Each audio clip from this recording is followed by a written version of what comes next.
Thank you. Dr. Warren. Thank you, Mr. Chairman. So I want to ask a simple question. How would you describe the New York Fed's supervisory responsibilities? What are you supposed to do and what are you not supposed to do?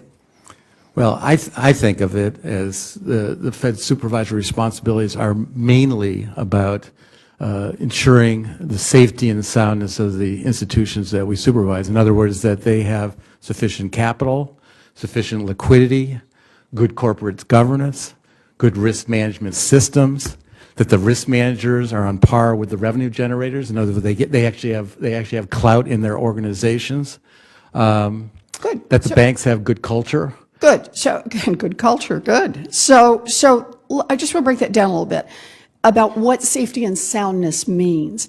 Are there bank transactions that are perfectly legal, but that could threaten the safety and soundness of a bank or of the broader financial institution? I think that there are financial transactions that could pose reputational risk to the bank, that could damage the bank. And I think I think those type of transactions would need to be evaluated. I'm sorry, need to be evaluated. The question is, are there activities that are perfectly legal, but that could pose a risk under safety and soundness and therefore should be shut down? If the reputational risks were potentially large enough to threaten the integrity of the institution. That was the question, to threaten the safety and soundness. I think it's certainly a possibility. Okay, so illegality is not the test. The test is what threatens the safety and soundness, and it's possible to have an activity that's perfectly legal. I think it's possible. But that threatens the safety and soundness either of the financial institution or of the I think it's possible. Or of the larger financial system. Okay, good. So what about a transaction that does not threaten the safety and soundness of the bank, but is arguably illegal? That is, the Fed would have a credible argument that the transaction is illegal, but the bank might be able to show in court that the transaction is legal. What are the Fed's obligations there?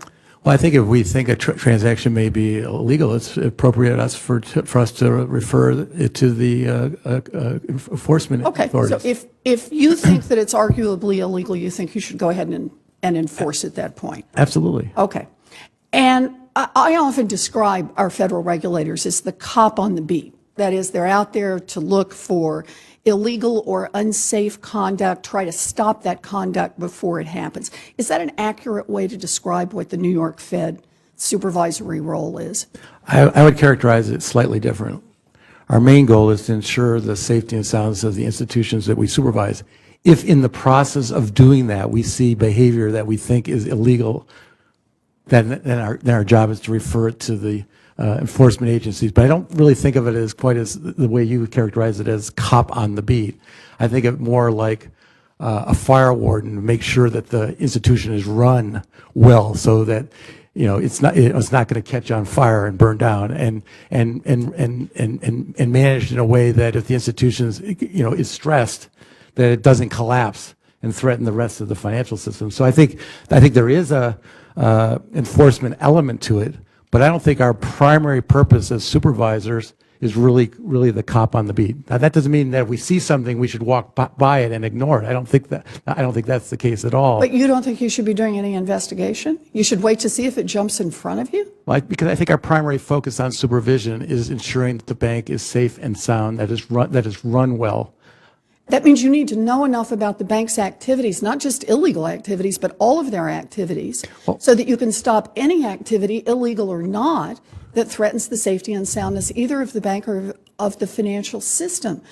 And yet you think you shouldn't be investigating them? But I think I don't understand what the distinction is. Well, I think what you're proposing is something that I think would be very difficult to do in practice, which is us sort of evaluating every transaction that the bank does on a transaction by transaction basis. And I just don't think that's practical. Look, I understand, just like any cop, you make decisions about when you're going to investigate more and what you think is suspicious and where you're going to look for things, and I understand that. But that's what it means to be a cop on the beat. So I'll give you an example on reference rates. once we, became aware of the problems in LIBOR, we started to look at the bank's reference rate setting behavior more broadly. So if there is a... Fair enough. Do you wish you'd looked a little earlier? Well, my point is... Excuse me. Do you wish you'd looked a little earlier? I think it's fair to say. Maybe investigated a bit more before they had cheated people for years? But my point is, once we become aware of something, of course we're going to investigate it. And But the notion that we're going to be aware of everything that's going on in these large institutions in real time, I just don't think I'd that's... just like to hear you say that you're really going to try to investigate things, though. And I think LIBOR is not an example that works for you. I think you should have been investigating a whole lot earlier. But I tell you what, let's take a look at this. We've got our safety and soundness. We at least can agree on that this is important. It's not just illegal behavior that you stop. It's any behavior that threatens safety and soundness of the bank. And illegal behavior if you happen to stumble across it, which I think is what you said to me. So let's focus. I wouldn't say stumble. I would say see. But you're not looking. No, we're looking. Our eyes are open. All right. So let's take a look at the cases from the Segura recordings. Let's focus on the deal between Goldman Sachs and this Spanish bank, Santander. Michael Silva was the New York Fed's head supervisor assigned to Goldman. And he said he had concerns about the Goldman-Santander deal, but he was reined in, this is his quote, by the New York Fed's general counsel, Tom Baxter. Now, do you think it was appropriate for Mr. Baxter to rein in Mr. Silva? Well, I'm not sure that that's actually what happened. The way I understand it is This is the quote from the person who says he was reined in. Well, that may be the way he was experiencing it at the time, but let me tell you what I think actually happened. That the transaction went to the legal department of the Federal Reserve Bank of New York to be evaluated about whether it was legal or not. And the legal group in the New York Federal Reserve Bank of New York determined that the transaction was legal. Now, Michael may have felt that he was being reined in because he would have liked the transaction to be illegal, so he had a stronger basis. Let's stop right there, Mr. Dudley. The reason we spent all that time talking about safety and soundness is I thought that what we established, and I thought that part we agreed on, is that the test for safety and soundness is not whether or not the activity is legal or illegal. The test is whether or not it might threaten the safety and soundness of the financial institution.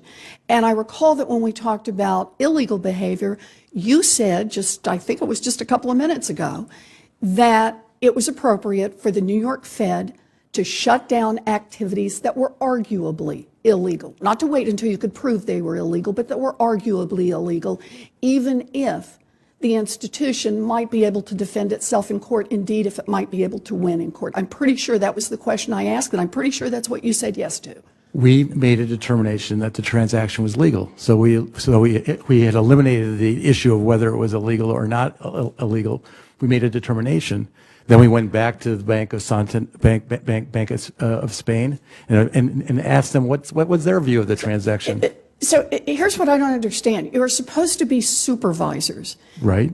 Did the general counsel have more information than the lead supervisor in this case? Well, I think the legal department has a better sense of what's legal than the lead supervisor. I know, but we're talking about, I think we've been through this, about safety and soundness and about Right. what is arguably illegal. Right. Is there any better information that the general counsel has that was not available to the lead investigator? Who has the most information about the case? The lead investigator? Well, I think the lead investigator probably has the most information about the case, but I think the general counsel and the legal department has a better view on whether the transaction is legal or not. I mean, the key point here is, did the transaction threaten the reputation of Goldman Sachs to threaten its safety and soundness? And the conclusion made by the supervisory team was no, not in this case. Now, Let's be clear. Now, could the it? supervisory could it- team, could it- no, this could- is not what Mr. Silva has been quoted as saying. He said he wanted to investigate more. He said he wanted to go further. He gets reined in, and he gets reined in by general counsel. But I think this goes but back I think to the but I think cultural but I think question we asked earlier, why it is that you're not trying to empower the investigators. But we did investigate. All right. We went to the Bank of Spain. Well, you investigated. The Bank Right, of Spain. So let's talk about that. You Okay. described this deal as, your team identified the deal as shady, right? I think this was the team did. And as Michael Silva, who's the lead examiner here said, the deal with Goldman was, quote, designed to help Santander artificially enhance its capital position. Now, what that means is that this shady deal was clearly intended to help Santander evade the regulations, in this case capital standards, of the European Banking Authority. That was the intent of the deal. Once you knew about this plan, did your team contact the European Banking Authority to let them know what Santander and Goldman were up to? I don't know the answer to that. We did contact the Bank of Spain That was not my question, whether or not you contacted the Bank of Spain that was trying to evade capital standards. My question is, did you contact your counterparts on the regulatory side? I don't know the answer to that, Senator. Is there any evidence that you ever got in touch with them? I just don't know the answer to that question. You know, I don't understand my point why is, this wouldn't be a priority. You come across a deal where two parties the transaction are was not a together. secret. It was disclosed. It wasn't a secret. It wasn't like this transaction was held in the, it was in the dark. It was publicly disclosed. What was not disclosed about this transaction is the capital standard and what the intent of this deal was. And that was to help Santander evade its capital standard. In other words, to help it evade its regulator. That's the European Banking Authority, and apparently you didn't inform them about what they were up to. You know, I just want to say on this, we've talked about the report that Professor Beim did, and there are two parts to the supervisory process: recognizing the potential problems and then acting on them. And the point he makes in his report, I just want to quote from it, is the problem of recognition is hard, but he goes on to say, the problem of action is yet more difficult. We find that during the run-up to the recent crisis, many potential issues were identified, but did not ring alarms and were not acted upon. Action requires support from the highest levels of management in the interest of financial stability, even if this makes the banks less profitable. Supervisors must be willing to stand up to banks and demand both information and action, especially when things appear to be going very well. And I agree with that. Based on your responses today, the New York Fed is not there in terms of acting on the issues it identifies. It's not even close. What we've got here, action, is warning a foreign regulator about a plot to evade the law that you have uncovered. Action is about shutting down shady transactions that could imperil the safety and soundness of the bank. And until you're willing to take meaningful action, our financial system and our whole economy remain at risk. Sorry for going over so long, Mr. Thank you, Senator Warren.